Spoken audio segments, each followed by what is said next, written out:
Hi, brothers and sisters in Jesus Christ, and welcome to the Christian Warrior Community TV for another program. My name is Rosé Gamboa. Matthew 5:13 says, "Ye are the light of the world." Christian Warrior Community TV is an objective approach of social facts and a critical analysis of the world's news under the light of the Holy Scriptures. We are committed to the truth and are willing to die for it. Our topic today is Repent World Before the End of Time. Among us today, a special guest. His name is Dennis Samnick, who will speak to us from Cameroon. Dennis is an international evangelist, but he is also a writer. Today, he is going to present his global evangelical vision, because certainly his mission is to address the whole planet. Hello, Brother Dennis. Introduce yourself to our viewers and tell us about your global vision. You have the floor. Merci, Rosé, de m'avoir passé la parole. Nous allons, dans cette interview, nous allons nous entretenir dans le passage d'évangile selon Saint Jean, chapitre 4, du verset 27 au verset 36. Je vais rapidement lire. Là-dessus arrivèrent ses disciples qui furent étonnés de ce qu'il parlait avec une femme. Toutefois, aucun ne dit « Que demandes-tu » ou « De quoi parles-tu avec elle » Alors la femme, ayant laissé sa cruche, s'en alla dans la ville et dit aux gens, « Venez, venez voir un homme qui m'a dit tout ce que j'ai fait. Ne serait-ce point le Christ ?» Ils sortirent de la ville et ils vinrent vers lui. Pendant ce temps, les disciples le pressaient de manger, disant, « Rabbi, mange. » Mais il leur dit, « J'ai à manger une nourriture que vous ne connaissez pas. » Les disciples se disaient donc les uns aux autres, « Quelqu'un lui aurait-il apporté à manger ?» Jésus leur répondit, « Ma nourriture est de faire la volonté de celui qui m'a envoyé et d'accomplir son œuvre. Ne dites-vous pas qu'il y a encore 4 mois jusqu'à la moisson? Voici, je vous le dis, levez les yeux et regardez les champs qui déjà blanchissent pour la moisson. Celui qui moissonne reçoit un salaire et amasse des fruits pour la vie éternelle, afin que celui qui sème et celui qui moissonne se réjouissent ensemble. Voilà notre texte de méditation de ce matin. Alors, la vision évangélique, à partir de ce texte, nous voyons le fondement même de la vision évangélique. C'est quoi une vision? C'est quoi la vision évangélique? La vision évangélique, c'est tout ce qui tourne, tout ce que nous pouvons faire pour le salut des âmes. Toutes les actions que nous pouvons poser pour gagner des âmes à Dieu, pour faire des nations des disciples. L'histoire ici se réfère à la femme samaritaine, où Jésus s'était arrêté au puits et ses disciples étaient allés en ville pour aller chercher de quoi manger. Alors quand ils reviennent, ils viennent trouver, en partant en ville, ils sont allés chercher de quoi manger. Jésus restait au niveau du puits. C'est là où une femme samaritaine s'amène pour puiser de l'eau. Et Jésus lui demande, mais attends, je voudrais, donne-moi à boire. La femme lui dit, mais attends, tu es un juif, moi je suis une samaritaine. Tu sais qu'il n'y a pas de relation entre les juifs et les samaritaines. Comment tu peux me demander de l'eau?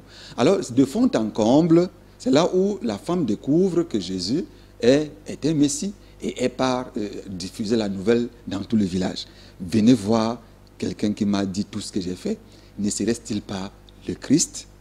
C'est à ce moment où les hommes sont en train de s'emmener à la rencontre de Jésus que les disciples aussi qui étaient allés chercher du pain en ville rentrent. Et quand ils rentrent, ils se rendent compte que la foule est en train de se diriger vers Jésus. Alors ils le pressent en lui disant, mange, mange, parce qu'ils savaient que la foule qui est en train d'arriver ils vont, avec d'un moment à l'autre, Jésus sera inondé et il ne pourra même plus manger, alors qu'il a déjà mis même assez de temps pour sans manger. Alors, c'est là où Jésus les donne les répond avec une tournure très personnelle. Il dit, ma nourriture est de faire la volonté de celui qui m'a envoyé et d'accomplir son œuvre. Alors, les disciples se disent, mais attends, comment il dit que sa nourriture, quelqu'un lui aurait-il donné à manger? Jusque-là, les disciples ne comprenaient pas. Alors, il a enfoncé en disant, levez les yeux. C'est le verset qui nous intéresse ce matin. Jésus dit, levez les yeux et voyez les champs qui déjà blanchissent. En réalité, le travail de l'Église, le travail des croyants, c'est de faire des nations des disciples. L'Église de Jésus-Christ est une Église qui marche de village en village, de ville en ville, de pays en pays, de continent en continent, faisant des nations des disciples. L'Église de Jésus-Christ n'est pas une Église assise, discutant des titres, n'est pas assise sur les intérêts, n'est pas assise sur les titres, n'est pas assise sur de l'argent pour faire de n'importe quoi. L'Église de Jésus-Christ, c'est une Église qui a pour fondement le salut des âmes humaines. Et là, au prix même de notre propre vie. Alors, Jésus invite chacun de nous, chaque membre du corps de Christ, à lever les yeux et à voir la misère humaine, à voir la misère des hommes sans Christ. Parce qu'un homme qui n'a pas Christ est un misérable. Il dit, levez les yeux.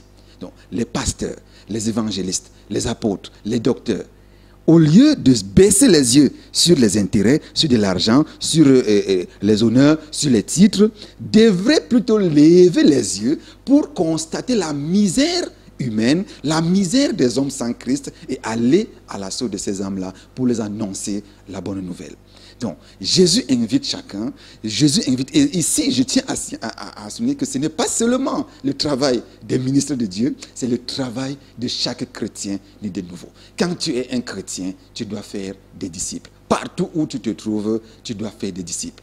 Le chrétien est missionnaire dans le poste où tu te trouves, que tu sois chômeur, que tu sois taximan, que tu sois ministre, président de la République, ingénieur, élève, étudiant, partout où tu te trouves, le Seigneur te dit, lève les yeux et regarde les hommes sans Christ qui partent chaque jour en enfer. Alors, voilà le message sur la vision évangélique. Cette vision évangélique n'a pas de nom de dénomination. Ça n'a pas de religion. Ce n'est pas un groupement d'hommes. Ce n'est pas une affaire d'entreprise ou d'association. C'est une affaire d'individus qui acceptent l'évangile et qui décident de mettre sa vie pour que l'humanité soit sauvée. Merci, Rose. Voici le message sur la vision évangélique. Rosé, je pense que je peux m'arrêter là pour le moment. Merci. What a powerful message. I'm really impressed. Our viewers have just followed you on our channel. You're known as an evangelist, but few know you as an author. By browsing the site, I was able to identify 5 publications. Your title, Choosing Your Spouse, an Instant Challenge for a Lifetime. What are you really talking about in this book? And where can we find it? Merci, Rosé, pour cette première question. Je tiens d'abord à signaler que les 5 livres que vous avez vus publiés, je les ai écrits en 2 mois. Oui, en 2 mois. Et ça m'a... J'entendais, selon que j'entendais, j'écrivais. Alors, le premier livre, Choosing Your Spouse, an Instant Challenge for the Last Time, c'est aujourd'hui dans le monde, l'humanité est évaluée à près de 8 milliards d'habitants. Et quand il s'agit de mariage, la question fondamentale à se poser, c'est qui est ma moitié? Qui est l'autre moi avec qui je dois partager le restant de ma vie? Et ici, je parle de mariage, je ne parle pas de concubinage. Dieu connaît le mariage. Alors, comment reconnaître sa femme? Comment reconnaître son mari? Ce livre apporte la lumière au travers des Saintes Écritures, comment chaque femme ou chaque homme peut choisir ou reconnaître sa moitié. Pour retrouver ces livres, en allant sur Amazon, le livre est présent dans toutes les boutiques Amazon au monde. Et aussi, alternativement, vous pouvez avoir ce livre en contactant directement l'auteur. Je pense que la régie a pris du temps de faire défiler le numéro au niveau du petit écran. Et aussi, le livre, on peut aussi l'avoir en version numérique, comme en version brochée dans certaines librairies, au Cameroun et en Afrique. Merci Rose, j'espère que j'ai répondu à ta question. Interesting, Dennis. Now, can you tell us what is pleasing God from his youth? Tell us about this, please, and how can we own it? José est plaire à Dieu dès sa jeunesse. La jeunesse est une tranche de vie épatante, pour deux raisons. La jeunesse est un capital, et c'est pendant la jeunesse que chaque jeune peut préparer sa vieillesse et partant l'éternité avec Dieu. Alors, quelles sont les actions qu'il faut poser? Qu'est-ce qu'un jeune doit faire pour qu'il puisse réussir? Qu'est-ce qu'un jeune doit poser comme action? Quelles sont les décisions qu'ils doivent prendre au quotidien qui lui garantissent le succès? Ce livre montre à travers les Saintes Écritures les autres jeunes, puisque nous ne fabriquons pas le chemin, comment est-ce que les autres jeunes du monde entier qui nous ont précédés ont pu marcher avec Dieu et se réaliser et réaliser leurs rêves. Donc si tu es un jeune homme, si tu es une jeune femme et que tu voudrais vivre et réaliser ton rêve, ce livre est pour toi. Et toujours, nous pouvons le trouver sur Amazon, sur toutes les boutiques Amazon au monde, et vous pouvez aussi passer la commande directement auprès de l'auteur. Merci Rosé, je pense que j'ai répondu à votre question. Merci. Now, the most captivating title of all your books is Africa, Facing the Challenge of Global Evangelization. It seems you have already solved this problem of globalization by setting up a new religious community with an international global approach. You speak of this virtual church. Can you tell our viewers a little bit more about this church and the name of this community and where its headquarters is?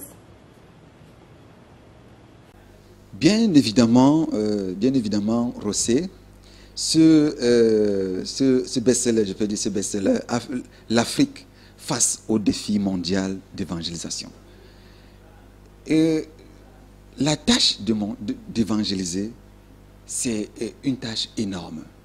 Apporter le message du salut du pôle nord au pôle sud, de l'est à l'ouest, demande qu'il y ait une organisation sérieuse et décidée. Des hommes et des femmes remplis d'audace, remplis du Saint-Esprit, qui sont armés de la pensée de sauver l'humanité pour pouvoir accomplir cette mission. Ce n'est pas une mission facile, c'est pour cela que ça demande de la consécration. L'Écriture dit que large est la porte qui mène à la perdition. Et il y a beaucoup qui entrent par là. Mais l'Écriture ne dit pas que ceux qui sont entrés sont déjà perdus. Ils sont juste sur le chemin de la perdition.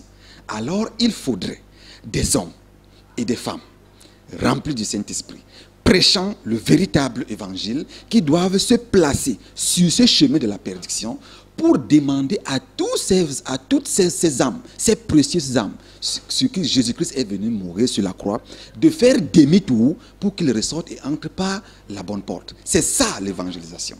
Alors pour accomplir cette mission, il était donc question qu'une organisation digne de ce nom se mette en place, qui a pour cœur de métier d'aller à l'assaut des âmes humaines. Et cette nouvelle organisation, pour sauver des âmes, a pour nom Christian Warrior Community. En français, communauté chrétienne des combattants. Alors, le siège social de la communauté se trouve à Yaoundé, au Cameroun. Le siège social gère l'action sur le terrain, alors que le quartier général est à New York, aux États-Unis. Et déjà, cette œuvre a dit que se veut mondialement. Je veux dire que on a déjà des chrétiens au Pakistan, on a déjà des chrétiens au Népal, en Russie, en Allemagne, au Danemark, aux États-Unis, au Gabon, en Guinée, au Bénin, et un peu au Népal, et un peu partout dans le monde. Et chaque chrétien a un numéro, c'est-à-dire que chaque missionnaire, chaque combattant a un numéro de matricule qui est fiché dans notre base de données, qui le conduit, qui le suit partout où il peut aller. Cela peut paraître perplexe, mais le siège des Nations Unies ne se trouve-t-il pas à New York? Merci, Rossé. J'espère que j'ai répondu à ta question. That's really impressive, Dennis. By the way, the management tells me that you are an artificial intelligence expert. Here's a new title. Let yourself be ignited by the Holy Spirit to accomplish your earthly mission. This title, it can be controversial. When you see the myriad of Pentecostal denominations that all claim the presence of the Holy Spirit within them. What difference do you make in this work? And what are its limits? Par rapport à la question du Saint-Esprit, je tiens à signaler que de même qu'il y a le vrai Saint-Esprit, je tiens donc à préciser qu'il y a aussi du faux. Et le diable, effectivement, est le patron du faux. Vous savez, tu sais, Rossé, dans Apocalypse, on appelle l'autre nom du diable, c'est le malin, hein, le rusé. Le malin, c'est quelqu'un qui utilise des stratagèmes pour essayer d'imiter ce qui est original, dans le but de détourner les hommes de la vraie réalité. Et effectivement, c'est ce que l'ennemi fait.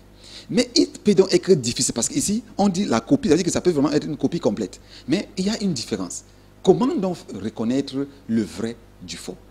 Je prends un exemple. Si on prend le sel et le sucre en poudre, on aura du mal à distinguer où est le sel, où est le sucre. C'est quand on goûte qu'on va détecter que, voici le sel, voici le sucre.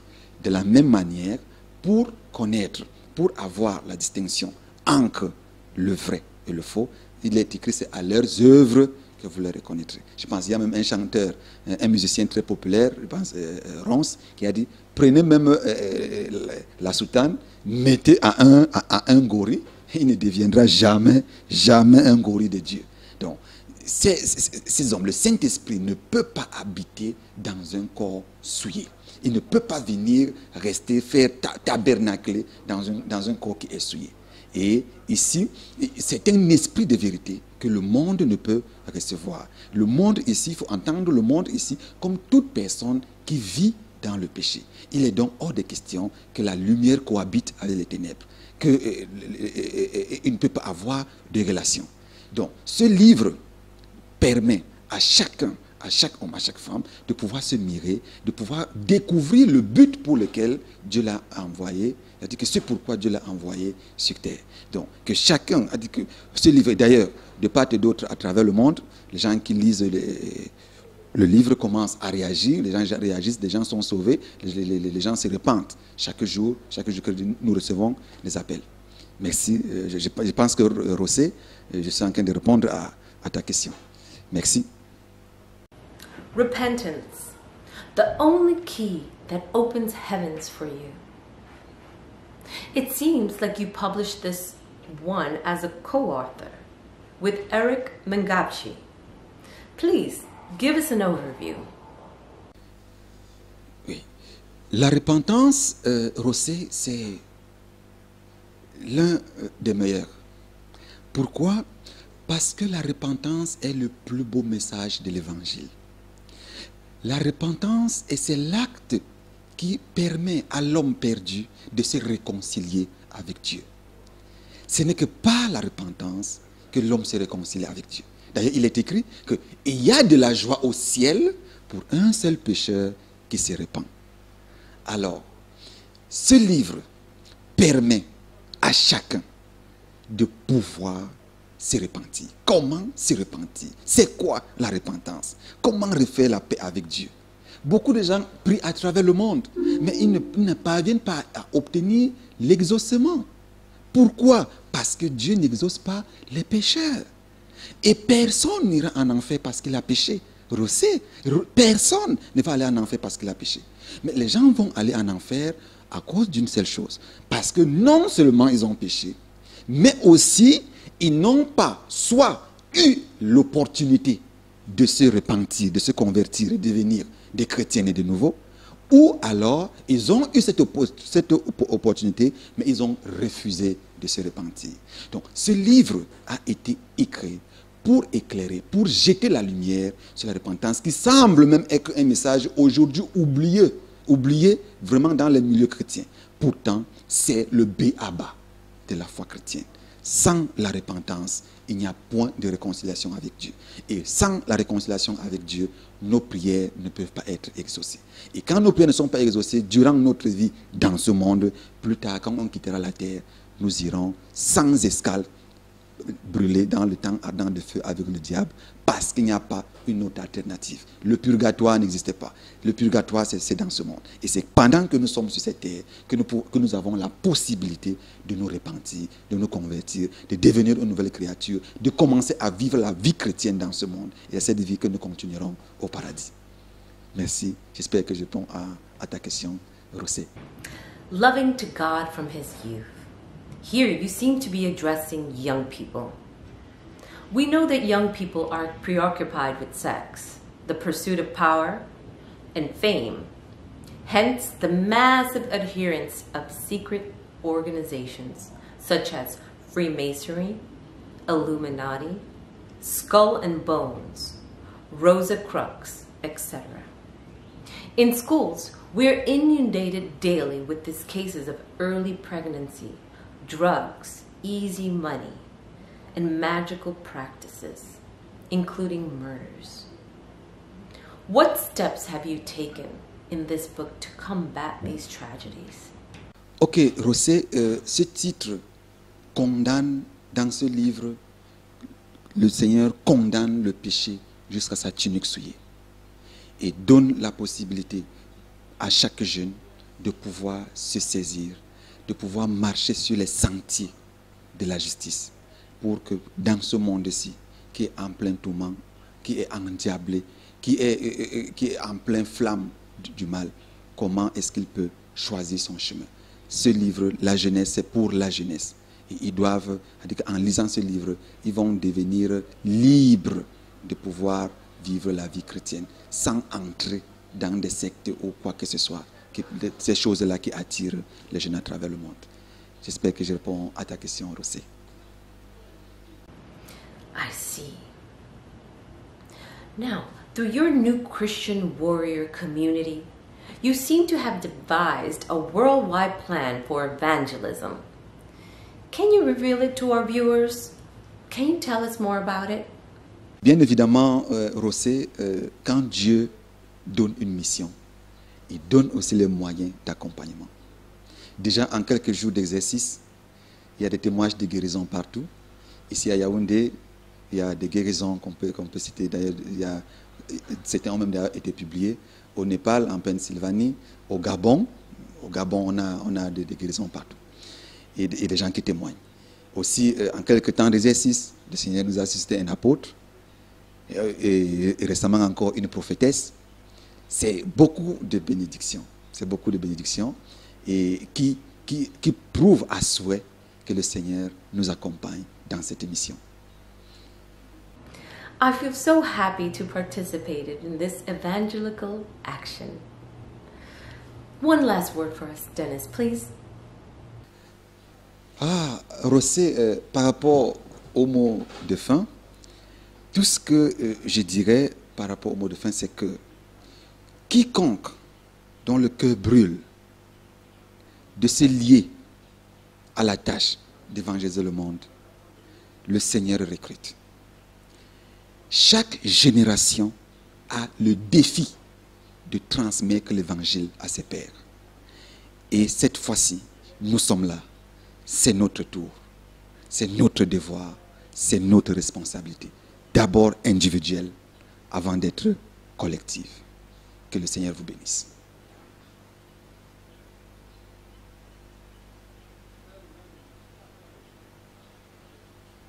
Now, thank you so much for joining us today. That concludes our show. We'd like to make a special thanks to Dennis Samnick for participating today.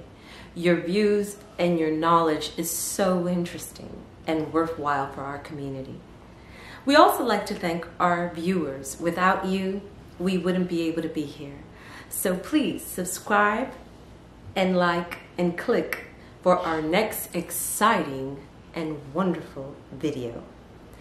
Christian Warrior Community TV is an objective approach of social facts and a critical analysis of the world's news under the light of the Holy Scriptures. We are committed to the truth and are willing to die for it. Until next time, bye-bye. Very good.